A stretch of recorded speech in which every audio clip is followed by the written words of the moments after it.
I think it's important that people engage with the technology somehow. I don't think they should be engaging with it all of their time and it should take up all of their free time. But I think this idea that we just press a button and everything works can also be somehow disempowering.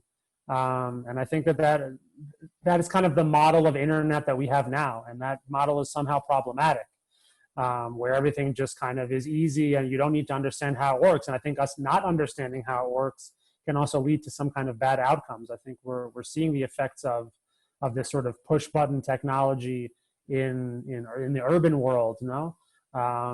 And that's not always, I think, what we want. So I think there needs to be a middle ground. I think it has to be something that people can do from the set of skills that they have.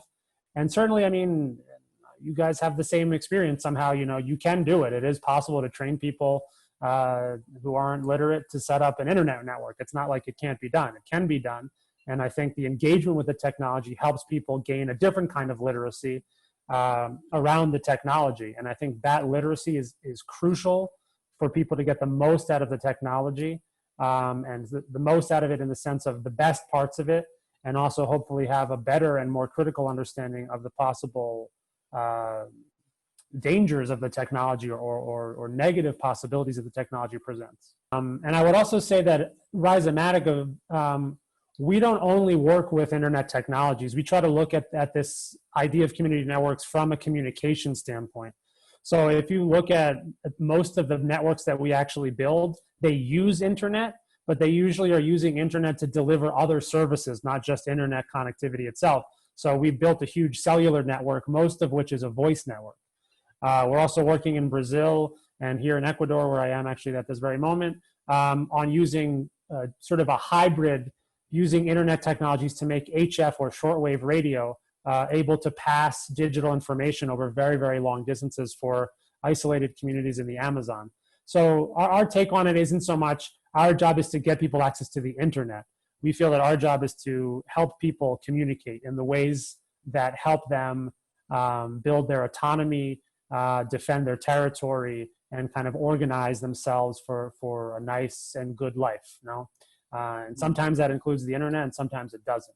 But I certainly agree with the statement, which is that the only way or the best way, you said, to sort of contextualize is to have people being engaged at every part of the process.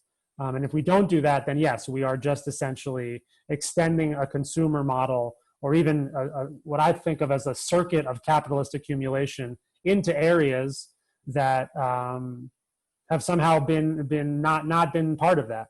And I wonder kind of what our role is as people who are promoting these technologies is to make sure that we do that responsibly, and we do that in ways that people can actually get what they want out of the technology. We've tried to build networks that are very aligned with the ways that people live and the ways that people inhabit their territory and the ways that people organize, and kind of depending on that. So for example, the folks that we work with deep in the Amazon rainforest, there's no really good way or affordable way to get backhaul there, to get even a satellite connection. And furthermore, it's very important to us that people are able to support their networks themselves, that it isn't relying on injections of cash from outside. So it's really important for us that people locally can support their own network. So how do you build a network in a place where people don't have money, where there's no money? They can't exchange money for a service. That's why we use something like digital shortwave, because there's no service provider. We're just bouncing the signal off the ionosphere, and it can go 800, 1,000, 1,500 kilometers, which is amazing.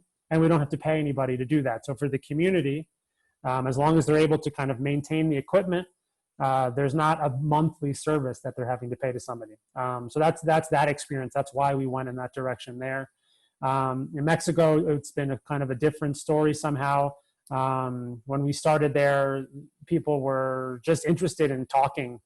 They were interested in keeping their communities together. Lots of people had migrated out of the communities to the US or other parts of Mexico, and people just wanted to be in touch. So we basically built a huge voice network. And kind of the idea there was to make it a federated network. So each community owns and operates its own network, but they come together They organize together for different goals. So some of those are regulatory goals. So all of these networks got built, and then they had to kind of legalize their networks, and we felt that that was easier to do together. Same with, they sort of share a technical team that helps with maintenance. So it's not just one community, but 20 communities help all together pay the salaries and the rent and everything of the organization that kind of helps keep all of their networks going. So they share the costs. So very different experiences based on local reality.